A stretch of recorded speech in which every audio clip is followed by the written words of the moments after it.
Today's video is not only a blatant ripoff of an old random gaming in HD video, it's also very useful consumer advice peppered with little bit of clickbait. We're not using an actual 8K monitor in today's video because I'm not Linus, I can't get my hands on anything like that. We're only gonna use this pathetic 4K monitor and then use some dynamic super resolution magic to contrive a situation where Half-Life 2, a 16-year-old game, brings a GTX 1650 to its knees. For science. Using the word science in the relation to any of the content on my channel really leaves a pretty gross taste in my mouth. So with that, if you want to check out my Discord server, I'll have it linked in the description below. It's a great community and it has really awesome notifications for all of my various activities on the internet.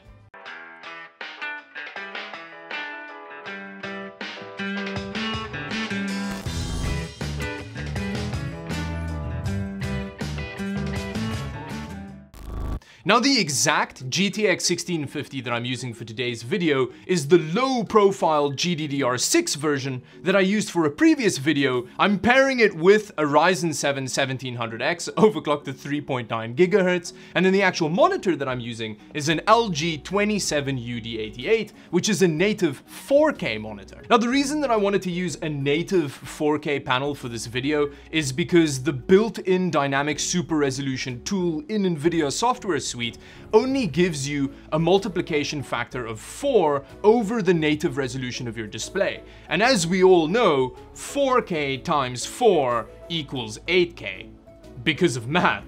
Now, I do push it a little bit further than that later in the video, and I have to use some other driver trickery to get that going, but that's all effort, and we'll get into that a bit later. So as you can see here, we can actually change it to 7680 by 4320.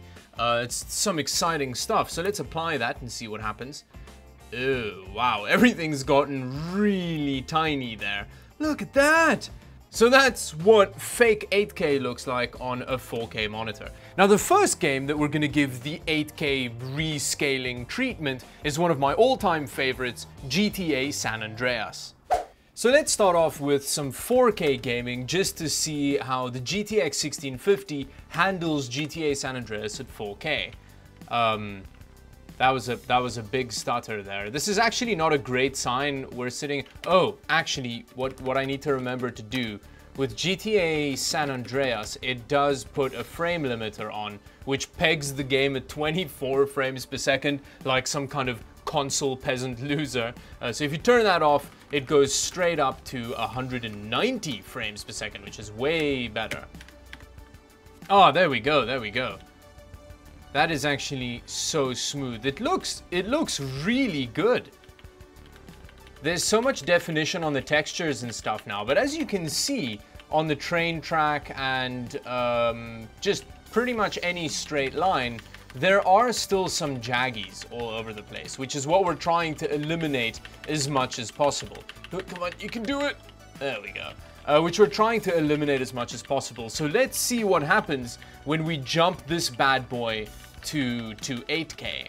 There we go. That is one terrifying resolution in the corner there. Look at how small the MSI Afterburner actual readout gets. And that's on the biggest that it'll go. Oh, there we go. That was a huge frame drop there.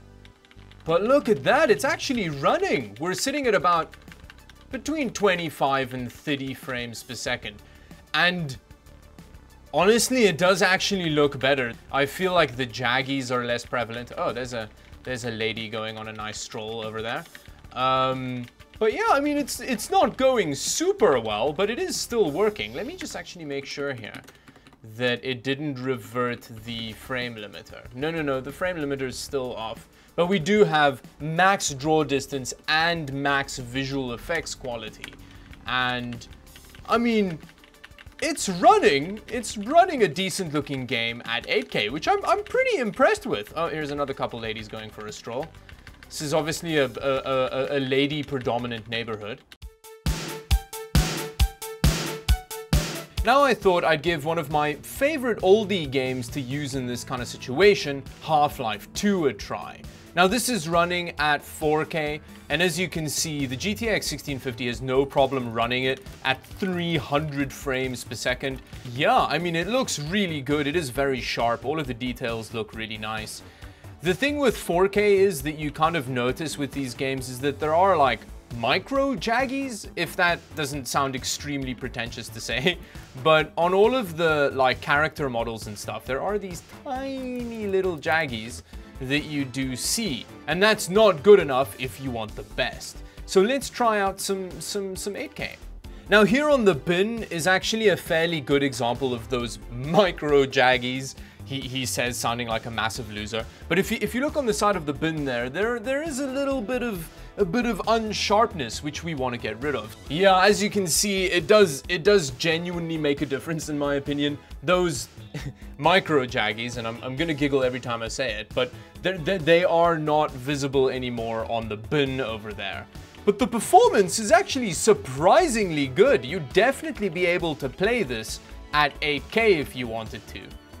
Again, why you'd want to do that, visually there is a difference, but while you're actually playing the game, it's not really going to do anything for you. Oh, the mouse sensitivity is really weird and all over the place. So at the moment, we're sitting at around 140 frames per second at 8K. So again, Nvidia's marketing department, eat your heart out, buddy. Now the actual tearing is a bit irritating, but it looks so good. Look at how sharp that line is. Ow. Let me just quickly show you the difference in size of menu elements going from 4K to 8K. Oh, there we go. Now the first thing, again, that always happens is that the menu elements just disappear. That is hilariously tiny. I just want to remind you again, after this, we are going to go back to the original Half-Life, and we're going to see if we can get that game to bring the GTX 1650 to its knees. Ooh, that's in like a month from now that Crysis is going to happen. That's pretty exciting. I wonder how the nanosuit research is going. Okay, so that's not very promising. At 4K, we're already sitting at 40 frames per second. Yeah, as we know, Crysis is not known to run well on pretty much anything. Everything's on high. Let's drop it to Oh, okay, let's be nice to the system. Let's drop it to low and then see if we can get 8K Crysis running on low settings.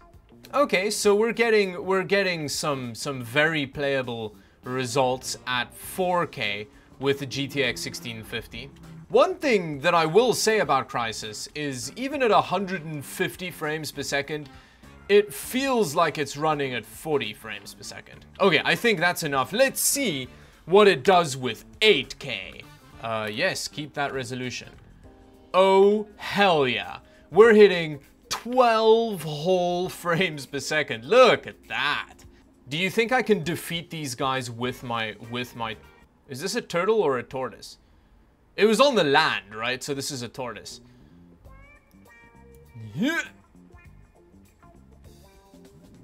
Where did it go? It just vaporized. Where did my buddy go?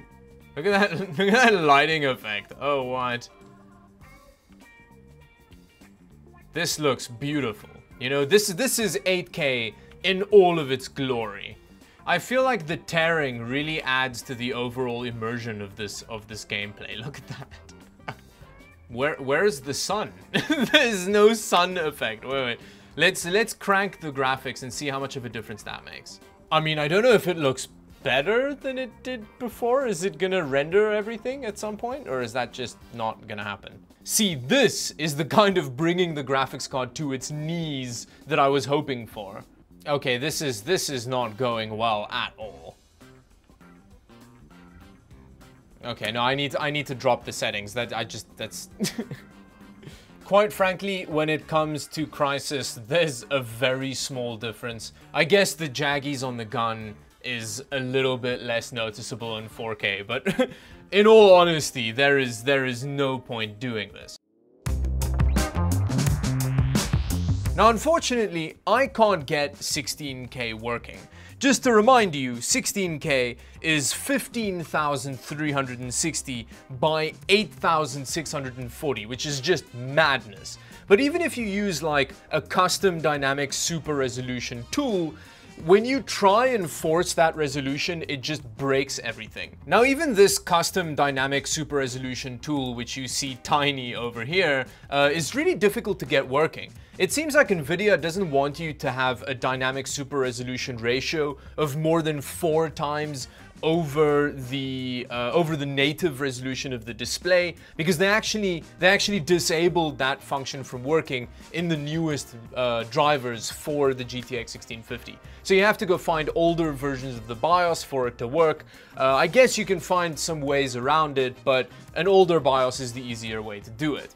However, I could get 12K running, which is 11,520 by 6,480. And that's a 9 times ratio over the native resolution of 4K on this display. So let's see if we can run Half-Life 2 in 12K. I love how much this breaks all of the scaling options in Windows. Look at MSI Afterburner. Look at how tiny and adorable it is. Look at the menu options. Look at that. All of the menu options are smaller than the mouse cursor. Look at that. I basically need a macro lens just to show you, the menu. Okay, let's see. Hopefully this works. I really hope it does. And we're getting 100 frames per second. It barely makes any difference in performance over 8K, which is pretty crazy. Now it actually looks really good. Going from 4K to 8K with the dynamic super resolution didn't make a huge difference, but I feel like 12K, it looks really sharp. It's pretty crazy actually. Even all the textures and stuff, they actually scale quite well. So with that, there you go. A GTX 1650 can actually run 12K Half-Life 2, which I think is a pretty big bombshell. I really wasn't expecting that. Half-Life 2 has an amazing engine. I think that this just illustrates that when you do those tests with older hardware that can't handle the game at like 720p, you know that hardware really sucks a stinker. But yeah, so with that, thank you very much for watching. If you enjoyed this pointless video, like and subscribe to this pointless channel for more of the same. And yes, until the next video, bye-bye.